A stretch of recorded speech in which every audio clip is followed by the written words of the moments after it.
Chapter 17 Black Magic.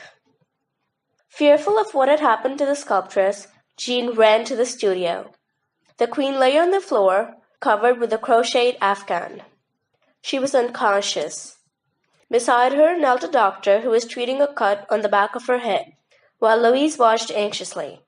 Seeing Jean, she stepped over and quietly told about finding the woman unconscious. "I guess the Bushwick girl knocked her down. In falling, the queen must have struck her head on something sharp, probably the corner of the stand she uses for her sculpturing." As Jean looked boredly at the woman, Louise went on. "Ozma was too shaken to do anything, so I covered her and ran to the drugstore to call a doctor. He hasn't been here very long." A few moments later, the physician closed his black bag and stood up. Louise introduced him as Dr. Butler. He wrote out a prescription and asked if the Danas intended to stay with Mrs. Campbell. Before they had a chance to answer, the wax queen opened her eyes. After a few seconds, she endeavored to get up. Staring at the doctor, she said, "Who are you? And what happened to me? Oh, yes, I remember. The diamond!" she cried wildly. "It's gone! That dreadful young woman stole it!" Louise took hold of the sculptress's hands and said gently, "You were knocked out. Jean and I took the diamond away from Dora Bushwick.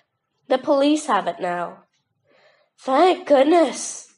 A look of relief came over the wax queen's face. "Thank you," she murmured. "I was holding the diamond in my hand, inside my smock pocket. The girl must have suspected because she suddenly jerked my hand out and pried it open. Then she grabbed the diamond and knocked me down. Doctor," she added, "I want to get up. I feel all right now." He helped the queen to her feet and onto a chair, then said that she must stay in bed until the next morning. When the doctor learned that she lived upstairs, he suggested that she be carried there. "You've had a bad shock," he said.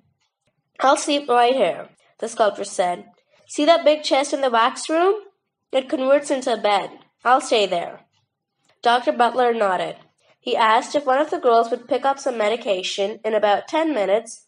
On the way back to his office, he would leave the prescription at the drugstore on the next block. "I'll be glad to," said Jean. When the physician left, the girls went at once to the big chest and raised the lid. Underneath was a thick mattress. "We'll go up to your apartment and get some sheets and blankets and a pillow," Louise offered. "They're in the wardrobe in my bedroom," the queen said weakly. Ozma gave the girls the keys to the apartment. He stayed with the wax queen while they hastened upstairs. As Louise and Jean stepped into the dim living room, they glanced quickly toward the sofa where Mr. Denver had been sitting. He was still there, staring straight ahead. Jean gave a little giggle of relief. "This place gives me the creeps," she said. "Mrs. Campbell likes the blinds down, I guess," said Louise, "but it certainly makes the place spooky." The girls crossed the dining room and stepped into a tiny hall which led to the bedroom. Suddenly, Louise stopped short and gripped her sister's arm. "Listen," she whispered. The girls stood still in the darkness, straining their ears. Silence. "I thought I heard a tinkle of glass," Louise whispered, "but maybe I imagined it." The door to the queen's bedroom was ajar. The girls pushed it open and entered. Earlier, when they had helped Mrs. Campbell search the apartment, they had been amazed by the unusual bedroom furnishings. There was an enormous canopied bed with brocade side curtains which were closed. Against one wall was a dressing table with a tall, ornate mirror. Next to it stood a heavy carved wardrobe. As Jean opened it to take out the linens, Louise's eye fell upon an array of fancy perfume bottles on the dresser. One of them was lying on its side. Was this the tinkle of glass she had heard? Who had knocked the perfume bottle over? Turning her head to warn her sister, Louise glanced into the mirror. She stifled a gasp. Reflected in it were the bed curtains. They were stirring. Silently, she got Jean's attention and pointed to the mirror. Both girls stared, hearts pounding, at the moving brocade.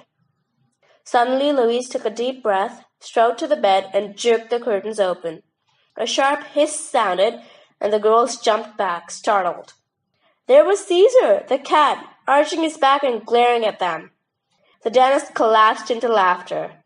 Finally, they went back to the wardrobe. When they had taken out sheets and a blanket, Jean returned to the bed. Sorry, Caesar, old boy, she said, picking up a pillow. We won't disturb you any more. He's the one who ought to apologize, said Louise.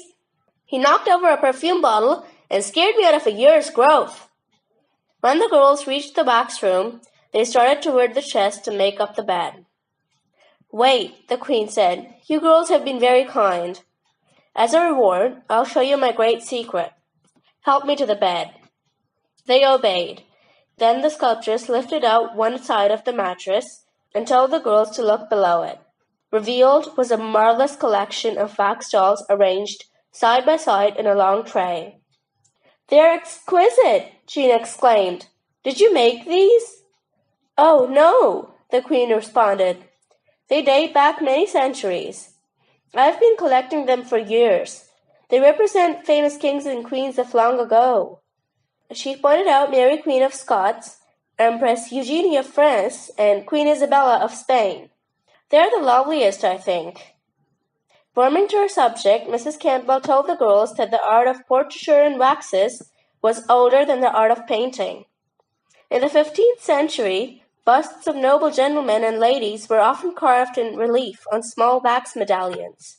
Sometimes their portraits were completed with human hair and the elegance of their costumes by precious stones, tinsel, velvet, or scraps of lace. Louise interrupted gently to say that she would like to hear more about it later. Right now she felt that the wax queen should get to bed and rest. As the women nodded and started to lower the mattress, one end of it came off the angle iron and began to drop toward the wax dolls. Oh, she cried out. Instantly, Louise and Jean grabbed the mattress and held it up. The wax queen gave a deep sigh as they lowered it into proper position on the angle irons. The Danas then made up the bed. Don't you think, Louise said, that this is a bad place to keep your dolls? The sculptress answered that she hid them there so they would be safe from prying eyes. This is one thing my brother doesn't know about. After they had settled her comfortably in her bed, Louise went up to the apartment to bring a small bell for the Queen to use in summoning Osmo. Meanwhile, Jean hurried to the drugstore to pick up the prescription. When the wax queen had taken the medicine, she said, Now tell me what you learned at the locksmith. Jean related what had happened. The woman nodded thoughtfully. It slipped my mind this morning that the locksmith had duplicate keys. But my brother knew it. He was here one day when I had misplaced the previous set of keys. He heard me sending Osmo to borrow the copies. Then when he wanted to get into your apartment, all he had to do was send his 2 helpers for the duplicates, Louise remarked. You think he ordered those girls to do something at the apartment to frighten me? The Queen asked. Yes, said Jean, and told what she had learned at the police station. The girls must have been hiding in the living room when Louise and I came in. The figure of Mr. Denver provided a good way to scare us, and you, of course.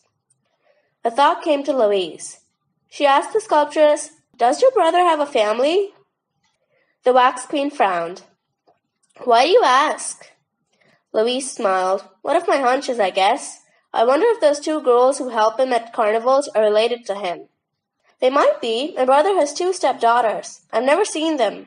My twin and I didn't like his wife, so we've never visited. You know, Louise said, I think we ought to call her your sister. She might have some information which would be useful in solving the mystery. We would have gone sooner, said Jean, but so much has been happening there's been no time. You should go, of course, the sculptress replied. She gave them her sister's unlisted telephone number and her address. Tell her to come and see me. There are several things I'd like to talk over with her. The Danas were about to leave when the wax queen said, Don't go yet, but wait in the shop. I feel as if I were about to receive a message. It might have something to do with you. I'll call you when I'm ready. She closed her eyes and the Danas tiptoed from the room. While waiting, they looked over the fine wax pieces on the shelves of the shop. Both girls suddenly realized that there was one figure which they had not noticed before. Had the sculptress just put it there? As they gazed at it longer, the wax statue began to look familiar. Jean whispered excitedly, That's the Egyptian Queen Nefertiti. But before, she was olive-skinned. Louise bent forward to look at the name carved on the piece. Yes, it was Queen Nefertiti. But now the statue was white. The sisters looked at each other, completely baffled. Along with all the other mysteries in this place, was there black magic too? End of chapter 17.